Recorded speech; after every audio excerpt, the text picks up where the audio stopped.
On revient de loin quand même avec les pubs avec le liquide bleu et tout. Ça a été.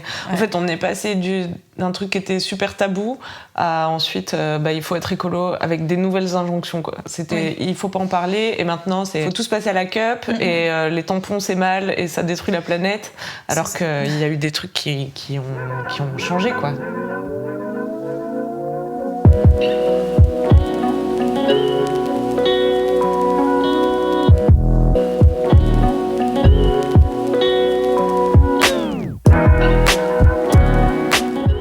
Déjà, on peut dire que j'ai mis longtemps à trouver quelqu'un pour faire cette vidéo avec moi. Oui. Puisque quand j'ai demandé dans le bureau qui mettait des tampons, personne. Je suis passée par hasard. Du coup, c'était bon. Mais moi moi aussi. C'est bon, j'en porte toujours, quoi. Enfin, toujours. Non, ça m'a surprise. Enfin, j'en porte encore, en fait. C'est pas toujours, c'est plutôt j'en porte encore. Au tout départ, quand j'ai eu mes règles, je portais essentiellement des serviettes. Bon, le tampon, ça m'intéressait pas plus que ça. Enfin, j'étais pas très à l'aise avec ça. Finalement, ça a été par phase. Souvent, je suis revenue à la serviette régulièrement. Et ces derniers temps, je suis revenue au tampon pour des questions totalement pratiques. Parce que moi, je bouge beaucoup. Voilà, c'est pratique, c'est dans mon sac. Voilà, c'était vraiment le plus simple pour moi. Donc le tampon, pour l'instant, est encore dans mes habitudes. Et le reste... Avec les serviettes. Ouais. Moi, j'avais une mère qui était anti-serviette. Quand j'ai eu mes règles, je pense que même avant que j'ai mes règles, elle m'avait conditionnée au fait que non, mais les serviettes, c'est pas bien, ça bouge, tu baignes dans ton sang et tout. J'ai cette phrase, tu vois. Sympa, oui. Donc du coup, j'étais là, non, ça a pas l'air génial. Du coup, direct les tampons. Mais dès le début ? Ouais. Dès le départ, ok. J'ai jamais trop eu de mal à les mettre ou quoi. Je sais que j'avais une copine qui a essayé à de nombreuses reprises et qui arrivait pas. Et donc a fini par arriver parce que souvent, peut-être on est stressé ou je sais pas. Je mettais des serviettes la nuit, mais au tout début. Et maintenant, je suis passée à la cup. Oui. T'as passé ce cap-là. J'ai passé ce cap, le cap de la cup. Ça y allait fort sur la cup sur Mademoiselle à l'époque où c'est sorti. Les filles étaient super enthousiastes et tout. J'en ai acheté une et je l'ai gardée 1 an chez moi sans oser la mettre. Et au bout d'un moment, je me suis dit, allez, vas-y, allez. Et c'était vachement confortable et tout, donc je me suis dit, trop bien. Ouais, c'était la bonne solution. Je l'ai pour acheté. Toi. Ouais, en plus, moi, j'étais du genre à laisser traîner jusqu'au dernier moment que j'ai plus de tampons pour me retrouver le dimanche à me dire, putain, j'ai plus de tampons. Donc, c'est bien, la cup, je sais où elle est, et voilà, je l'ai pour longtemps. Maintenant, la nuit, je mets la culotte menstruelle, parce qu'au moins, c'est pas agréable de devoir te lever. Tu sens qu'il faut vite aller vider la cup et tu marches comme un pingouin jusqu'à la salle de bain en serrant les fesses. Moi, c'est ça, en fait. C'est vraiment une question aussi pratique, parce que la cup, pareil, moi, j'ai connu sur Mademoiselle. J'avais vu les vidéos passer, les tutos, et je me suis dit, oui, il y avait vraiment un intérêt pour ça. Mais j'arrive pas à m'y mettre. Enfin, je dis j'arrivais pas, mais j'y arrive toujours pas. Et je me souviens que ma meilleure amie m'avait dit, mais franchement, tu vas voir, passe le truc, essaye une fois, essaye chez toi, un moment où t'es chez toi, t'es sûr que t'es tranquille. Et je sais pas, j'y arrive pas, il y a un... Ouais, mais je comprends, moi je te dis, pendant 1 an, je l'ai regardé comme ça. Non. J'ai posé un DU il y a 1 an à peu près, et vraiment j'ai des règles qui sont beaucoup plus abondantes que c'était avant, et pareil, je me suis dit mais comment je vais gérer une cup avec le flux que j'ai maintenant, et en plus qui est hyper variable, parce que le problème c'est ça aussi, je sais pas pour les autres personnes qui ont posé l'IU, mais moi je me suis retrouvée avec des règles qui pouvaient être très faibles 1 mois, puis beaucoup plus abondantes un autre mois, et du coup au niveau gestion c'est un peu compliqué, alors que moi au moins les tampons, je sais que j'ai 2 tailles. Que j'alterne entre les deux et que je m'en sors. Quoi. Moi aussi j'ai un DU, mais ça n'a pas changé. Ça n'a pas changé, ouais. Après, je sais que c'est super variable selon les personnes et selon le temps. Mais il y a des meufs qui ont aussi passé le pas de la cup et à qui ça convenait pas, tu vois. Je pense que c'est important de le dire parce que souvent on en fait des caisses sur la cup parce que j'imagine... déjà, il y avait quelque chose qui changeait dans le monde des règles, donc c'était nouveau, tu vois. Et c'était... Même si en réalité c'est super vieux, mais quand ça s'est démocratisé, je pense qu'il y a eu l'effet de la nouveauté, qui est de l'innovation et un truc a priori plus confortable, ça a emballé plein de meufs. Peut-être des meufs aussi qui portaient des tampons mais à qui finalement ça convenait pas totalement. Et ouais, du coup, je sais pas si on a trop forcé sur la cup, mais du coup c'est important de rappeler que ça convient pas non plus à tout. Pas forcément à tout le monde. Que c'est pas une protection miracle. On a un écart d'âge aussi. Quel âge toi ? Moi j'ai 37 ans. Ah ouais. Et oui. Mais regarde-moi cette tête. Ben ouais. Et donc du coup, moi quand j'ai eu mes règles la première fois, c'était début des années 90. Autant te dire que la cup, ça n'existait pas. On n'avait jamais entendu parler. C'était serviette ou tampon. Et à l'époque, on se posait absolument pas la question de ce que pouvaient contenir les tampons, de ce que pouvaient contenir les serviettes. Enfin, c'était quelque chose qu'on nous mettait, qu'on nous donnait d'office. T'avais pas le choix. On n'avait pas du tout le choix. Et au fur et à mesure, c'est vrai que je disais tout à l'heure, quand j'alterne serviettes et tampons, il y a quand même une question que je me suis posée à un moment, quand j'étais revenue aux serviettes, c'est de me dire, les tampons aussi, il y a beaucoup de... Enfin, la composition est vraiment pas top.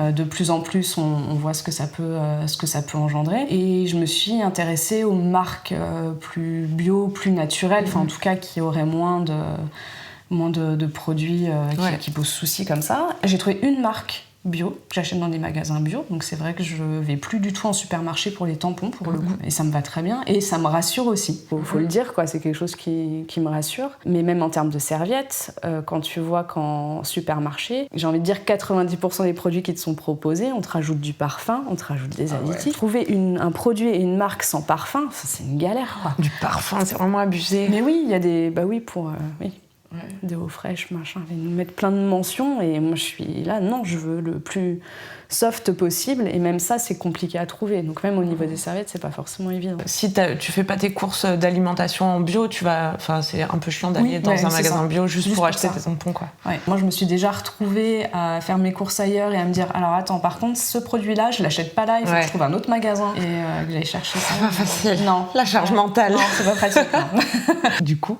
ce qui est bien avec Joe, je sais pas si t'as vu à quoi ça ressemble leur packaging et tout. Pas encore complètement. C'est assez cool. Moi j'ai écrit un article dessus cette semaine, donc je les connais bien. Et j'avais fait le portrait aussi des deux créatrices qui ont tout plaqué pour monter cette marque parce qu'elles ont eu pareil un déclic par rapport à la composition des tampons et qu'elles se sont dit mais c'est un scandale. Joe, ils font des tampons. Alors dedans il y a 97% de coton biologique ou je sais plus, il reste à la fin juste 2% et c'est le voile de protection qui est en polyester. Je sais pas si le polyester peut se faire certifier bio donc, mais en tout cas c'est certifié bio alors qu'il y a des tampons bio qui le sont pas forcément entièrement. Ce que tu fais, c'est que tu t'abonnes sur leur site. En ce moment, il y a une boîte offerte si tu veux les tester. Ouais, ça, c'est en t'inscrivant, tu peux aller la demander et ils te l'envoient. Et après, tous les 3 mois, tu reçois le nombre de produits qu'il te faut pour 3 mois. Donc, ça t'évite de te retrouver comme moi le dimanche soir, sans tampon, à mettre du papier toilette dans ta culotte. C'est ça, parce que c'est ça qu'on fait, soyons honnêtes. Joe, ça veut dire juste honnête, donc soyons honnêtes. C'est fatalement plus cher que ce que tu vas trouver en hypermarché parce que c'est aussi, tu payes la qualité, t'as dû le voir quand t'as acheté tes tampons en magasin bio, mais au moins c'est safe et tu sais ce qu'il y a dedans. Et Joe, ça comprend du coup les frais de port de quand il t'envoie les produits et ça reverse une petite partie à des assos au Cameroun et en France qui soutiennent les nanas, soit au Cameroun parce qu'elles n'ont pas le droit de sortir chez elles quand elles ont leurs règles et tout, ils mettent des actions d'éducation en place, et en France pour lutter contre la précarité menstruelle, parce qu'il y a plein de nanas qui peuvent pas se payer des protections périodiques, tout simplement. En fait, ça paraît fou à dire. Oui, c'est ça qui est assez hallucinant. Quoi. Tu sais d'autant plus où tu mets ton budget quand tu peux en plus contribuer à ça. Et c'est pour ça que c'est trop bien aussi d'avoir le choix, parce que à dire à tout le monde oui, mais les tampons c'est mal et il faut tout ce que vous achetiez des culottes menstruelles à 30 € l'unité. Mais en fait, c'est cool si tout le monde a le choix et fait selon ses moyens, parce que il y a cette réalité économique aussi. Moi, ça m'est arrivé étudiante de voler des tampons. J'avais plus d'argent et j'avais mes règles, donc j'ai volé des tampons. Voilà, je vous le dis. Justement, avec toutes les questions environnementales qu'on a autour de nous en ce moment, c'est aussi un vrai questionnement de me dire mais attends, tu te rends compte, tu utilises toujours des tampons alors qu'on est on tend vers le zéro déchet, enfin en tout cas essayer d'avoir le moins de déchets possible. Et là tu te dis mais enfin moi toute seule j'engendre tellement de déchets que j'ai pas envie de contribuer à ça, et en même temps c'est aussi mon corps. Mais c'est ça. C'est moi la façon dont j'ai besoin de gérer ça. Et justement, le fait que Joe puisse proposer des produits qui sont compostables, ça par exemple, tu me dis, c'est la bonne alternative. Parce qu'au moins, ça répond à mon besoin. Et en même temps, c'est une solution qui est viable à ce niveau-là. Mais ce qui est vraiment pas évident à trouver, quoi. Il y a encore cette idée reçue que c'est une catastrophe, alors qu'il y a ces solutions qui existent. Mais oui. J'ai l'impression, en tout cas, de manière générale, ça a jamais été aussi divers, quoi, le choix des protections hygiéniques. Tu peux acheter des tampons bio facilement. Il y a des protège-slips lavables qui existent, des serviettes lavables, les culottes menstruelles. Et ensuite, tu peux composer avec tout ça. En fait, c'est ça. Je pense que chacun a sa combinaison, truc qui va lui convenir. Quand j'ai testé les culottes menstruelles, toutes les nanas me demandaient mais il en faut combien? Mais c'est... En fait, comme tu veux, parce que t'es pas obligé d'utiliser que ça, et tu peux l'utiliser en complément, c'est cool aussi. En complément des tampons, parce que des fois les tampons ça fuit, tu l'as mal mis ou quoi. Et c'est cool de pouvoir avoir le choix en fait, tout simplement. C'est ça. Je suis en train de réfléchir à ce sera quoi du coup ma prochaine protection si un jour j'ai envie de changer. Faut inventer un truc les gars. Faut trouver un nouveau. Parce que là maintenant je suis blindée, j'ai fait tampons, serviettes, j'ai tout fait. J'ai encore des options. La cup, c'est peut-être ta prochaine étape. J'ai la culotte menstruelle aussi. Si ce que tu utilises toi ça te convient, même si la nouveauté ça fait envie et que entendre des témoignages de meufs satisfaites ça fait envie, mais des fois au final c'est une question de budget aussi des fois. Il y a des vraies choses et des vrais projets qui arrivent et qui prennent en compte toutes les problématiques qui prennent en compte ça, qui prennent en compte les meufs, j'ai l'impression aussi de plus en plus. Aussi parce que ces nouvelles marques de culottes menstruelles ou de tampons bio, elles sont montées par des meufs souvent. Donc c'est des nanas qui savent la vraie vie quoi. Et qui souvent aussi montent leur marque vraiment en collaboration étroite avec les clientes et leur envoient des questionnaires et demandent leur retour et s'adaptent vraiment en fonction des besoins des femmes et pas juste en disant voilà ce qu'on vous propose comme solution et adoptez-la toutes. Ça n'a pas l'impression qu'on nous balance le produit comme ça et tu te débrouilles parce que tu as que ça à disposition donc tu n'auras pas trop le choix. Maintenant on a le choix. C'est bien. Je suis jamais passée à la cup parce que j'ai c'est bizarre, une sorte de blocage par rapport à l'objet en fait. J'ai envie de dire, très bizarrement. Alors que pourtant il y a plein de meufs qui l'utilisent et donc je me dis que ça doit pas être si compliqué que ça en vrai. Mais j'ai même pas essayé, c'est-à-dire qu'elle est chez moi. Comme moi. Et que j'ai même pas tenté le coup. Donc c'est plutôt la technique pour mais je pense que l'utiliser qui t'effraie. Ouais, plutôt la technique. Alors déjà que des fois, alors ça m'arrive avec mon tampon d'avoir le fil où tu te dis vraiment faut que je fasse très attention. Je laisse à l'extérieur, que je fasse gaffe. Et c'est vrai que la cup, du coup, je pense qu'il y a aussi la difficulté de la technique pour la mettre, mais aussi pour l'enlever. Je crois que c'est ça qui fait le plus peur. Psychologiquement, je me dis, est-ce que j'arrive à la mettre, bon parfait, ça tient, machin, mais après, je fais comment si j'arrive pas à l'enlever? Alors que vraiment, je te rassure, en plus la cup, il faut pas la mettre très loin en réalité, ça s'en sert moins loin qu'un tampon. Mais oui, en plus, mais je pense je pense qu'il y a ça aussi. On a ça à l'esprit quand on n'a jamais mis de cup, de se dire, mais si c'est comme le tampon, voilà, comment je vais faire pour aller la chercher alors qu'en fait, non. La preuve. Donc, bon, ça peut bouger, ça peut remonter. Mais... Il y a ça. Puis il y a aussi toute l'utilisation. Il faut la stériliser, par exemple. Tu vois, c'est des choses qui demandent un petit peu... Alors, je sais pas beaucoup de temps, en vrai, et pas énormément d'investissement de sa personne. Je sais pas, il y a aussi peut-être ce côté, si je la stérilise mal ou si je fais mal des choses. Mais ça, je crois que c'est des appréhensions qu'ont tous les débutants. Voilà. c'est des nouvelles habitudes, et prendre des nouvelles habitudes, c'est toujours un peu effrayant. C'est toujours plus effrayant dans nos têtes qu'en réalité, je crois. En fait, une fois que tu es passé, tu dis « Oh, c'était ça !» Faut passer le cap, que je n'ai pas fait. mais tu viendras quand tu viendras, si tu viens.